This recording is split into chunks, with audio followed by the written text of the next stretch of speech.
Item Number SCP-3115 Object Class Euclid Special Containment Procedures SCP-3115 is to be locked inside a standard item storage locker at Site. This locker is to be placed centrally within a containment cell measuring 5 meters by 5 meters by 5 meters and secured to the floor with a standard steel bolts. This cell is to be lined with soundproofing material with an STC sound transmission class rating of greater than 60. At no time should the USB of SCP-3115 be inserted into an electronic device except for the purpose of an approved test. Testing has been suspended pending post-incident review by order of the Department of Security. See Incident Report IR-3115A for further updates. Researchers wishing to observe testing with SCP-3115 may do so only with the aid of a video feed. No audio transmissions are permitted to leave the containment chamber while testing is in progress due to risk of containment breach. See testing log.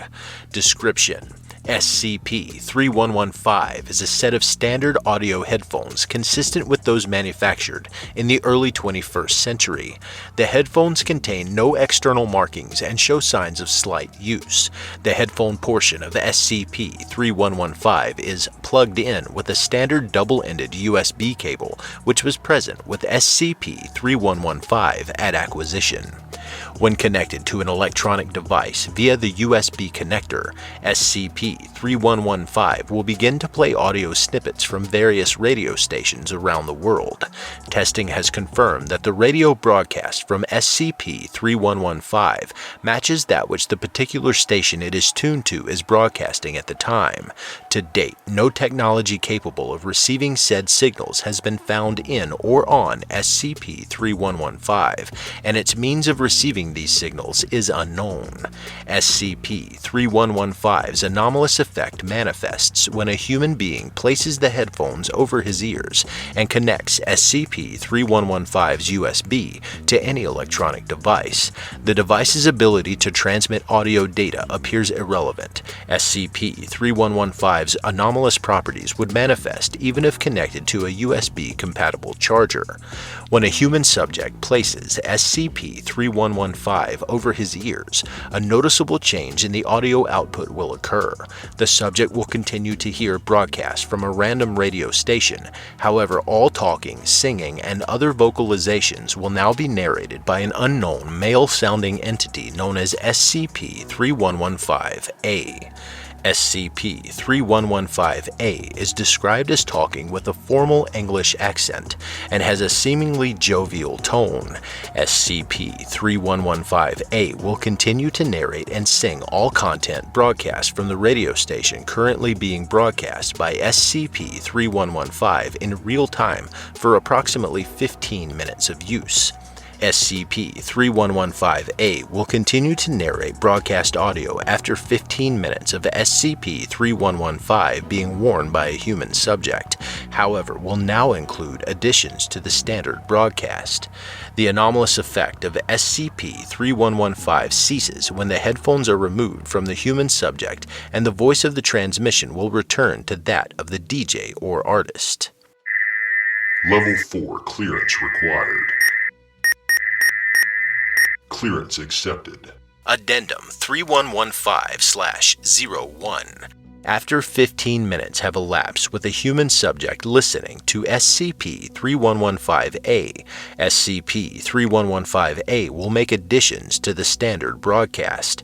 SCP-3115-A will at random appear to say words, phrases, and describe abstract concepts which almost without exception prove to be cognitohazardous to the human subject listening. Subjects which are exposed to the cognitohazardous vocalizations of SCP-3115-A will begin to display symptoms immediately. Symptoms increase dramatically depending on the amount of vocalization additions heard. Once the original 15 minutes has elapsed, there appear to be no correlation to the frequency of further additions. Number of editions, 1. Effect on subject. Subject experiences visual hallucinations of varying content and severity. A consistent theme appears to be the perception of a humanoid entity standing within the room they're currently in. Subjects will perceive the audio being output by SCP-3115 as coming from this entity. Subjects universally report the early stages of a migraine at this stage.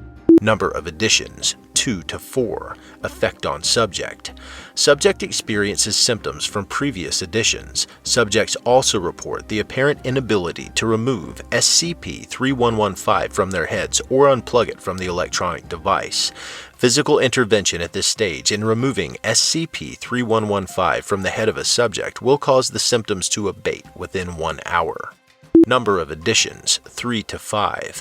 Effect on subject.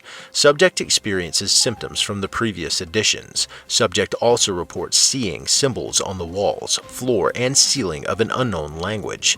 These symbols cause extreme pain in those who observe them and are capable of causing subjects to lose consciousness.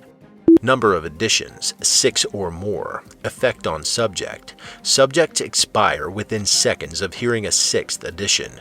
Prior to expiration, subjects begin to involuntarily vocalize the cognitohazardous editions they have heard so far. This is capable of spreading the cognitohazard to further individuals. Given the rapid vocalizations of the subject at this stage, the propagation of the hazard is extremely fast, and further infected individuals will enter the latter stages of infection in moments. Begin testing log. Test 3115-01. Subject D88743. Procedure: D88743 is directed to enter the containment chamber and plug SCP-3115 into a provided USB portable power pack and remain within the room for 5 minutes. D88743 is not directed to wear SCP-3115. Result: D88743 follows instructions and reports faintly hearing a broadcast consistent with BBC Radio 1's morning show coming from SCP-3115. Note: D88743 is near to SCP-3115 but is not wearing it. D88743 disconnects SCP-3115 from the power pack and exits the chamber without incident. Analysis: Site is shielded from all outside broadcasts. Audio output is later confirmed to be consistent with BBC Radio 1. However, the means in which SCP-3115 has detected this signal is unknown. Test 3115-02. Subject D88743.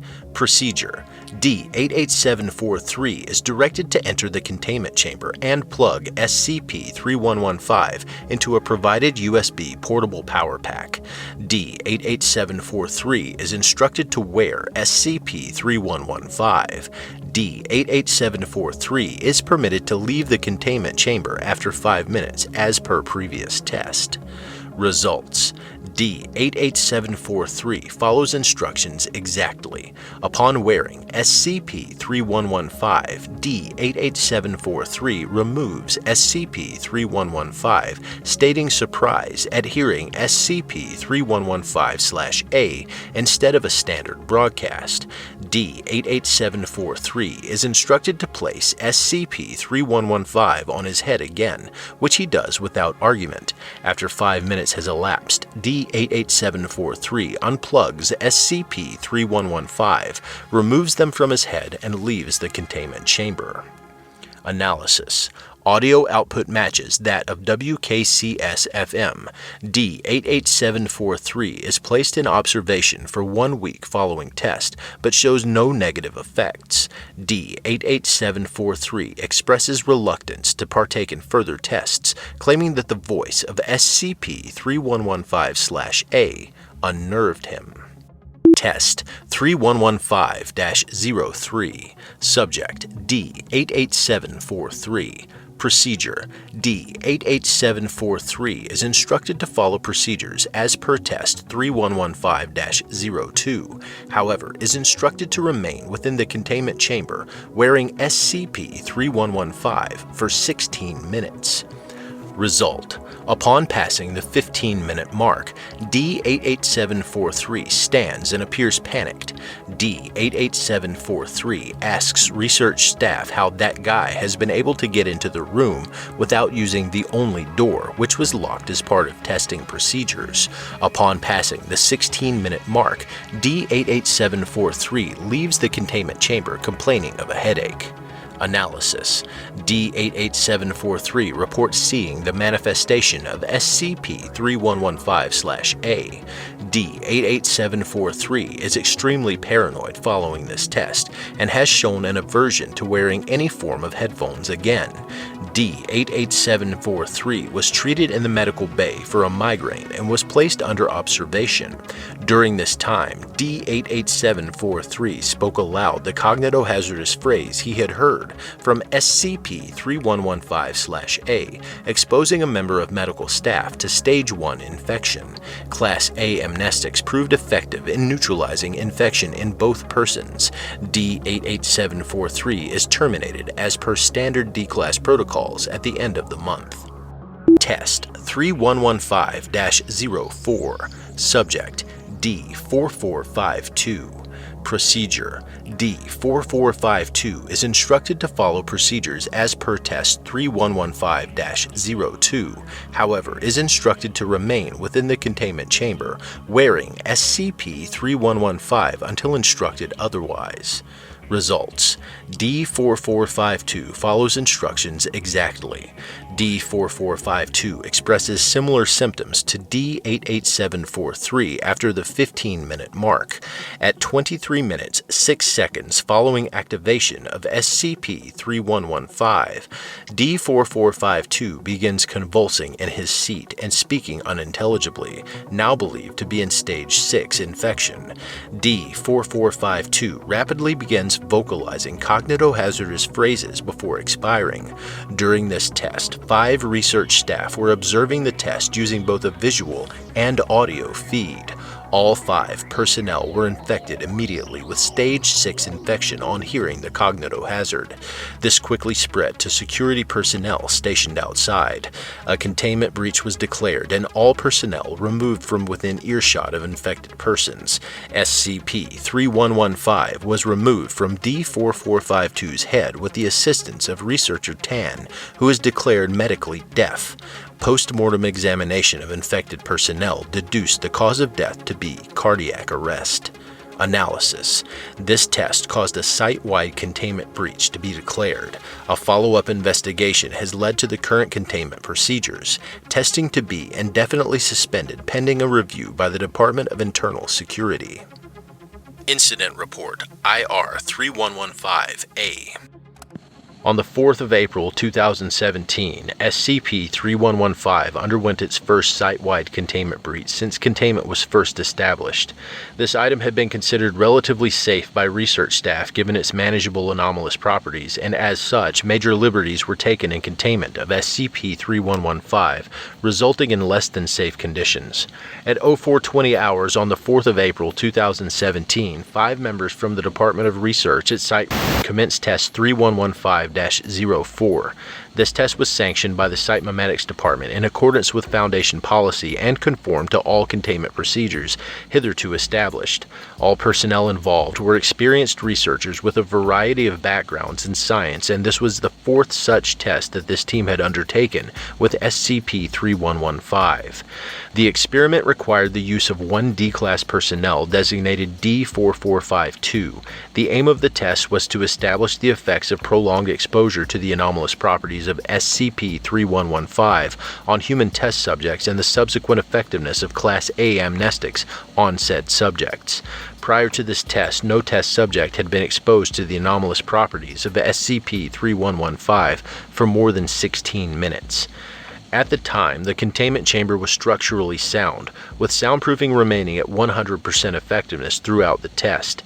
The cell was fitted with 3 standard HD CCTV cameras, providing a view of all angles of the room. These cameras were fitted with standard audio microphones, which could be switched on and off by the personnel in the observation booth. At the commencement of the test, all cameras and microphones were activated by the research staff to document and monitor the test as it progressed. As per standard protocols for testing on SCP-3115, all microphones were altered to only pick up loud and deliberate sounds in the room so as to prevent accidental recording of SCP-3115's anomalous audio. At 23 minutes and 6 seconds after the commencement of the test, D4452 began exhibiting symptoms of Stage 6 infection of SCP-3115. D4452 convulsed in an apparent epileptic fit for 1 minute and 32 seconds, falling from his chair in the process. It's been found that the research staff made several errors at the commencement of Stage 6 infection.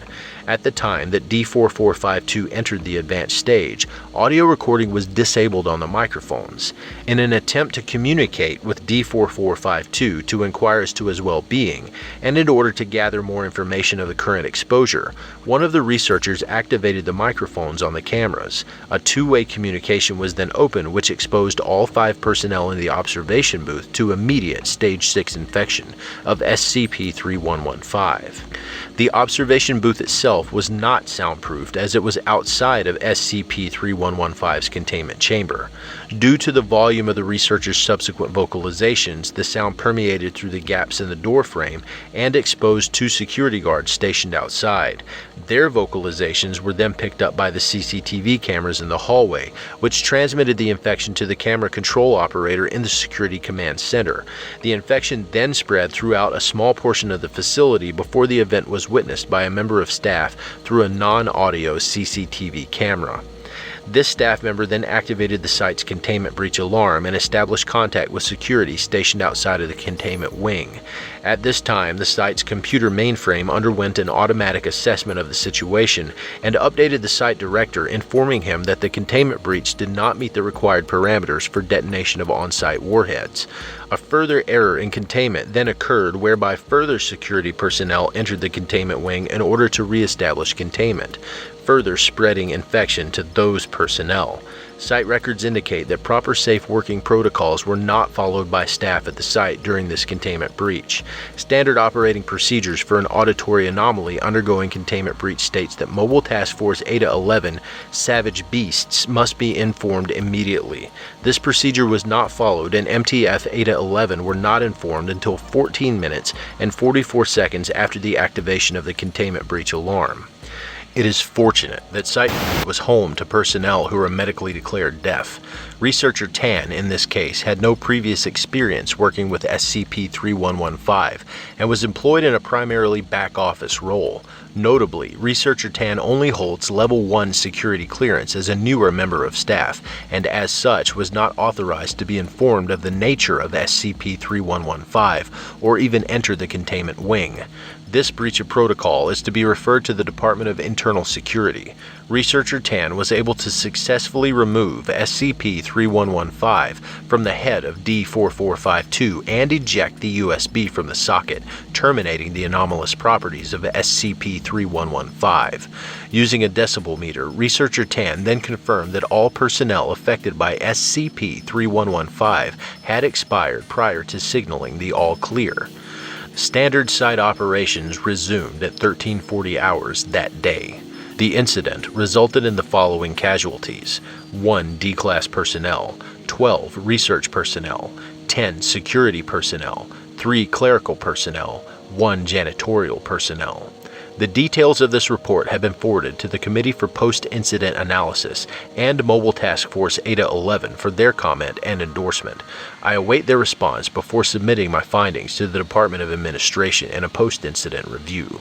Colonel H. Briggs, Incident Review Bureau, Department of Security. Addendum 3115-02, Notes on Acquisition. SCP-3115 was acquired by the Foundation in 2006 when the object was discovered sitting on the approach road to Site-19 by research staff on their way to work. A review of the CCTV footage from around Site-19 shows an unknown male walking into the middle of the approach road from out of the surrounding woodlands before placing SCP-3115 down on the tarmac. CCTV from inside the wooded area where the male appeared does not show the male or any other traces of human life in the area, and no breaches of the outer perimeter fence were discovered.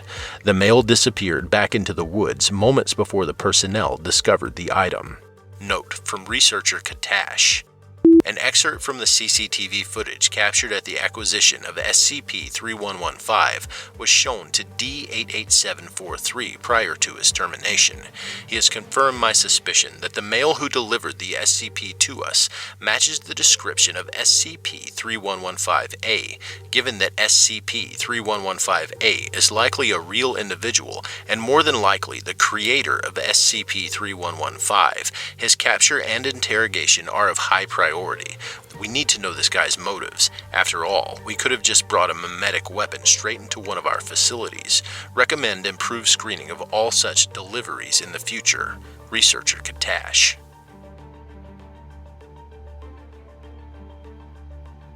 If you like this podcast, subscribe and share it with the community. You can find it on iTunes, Spotify, and Google Podcasts under Kelsey Narrates.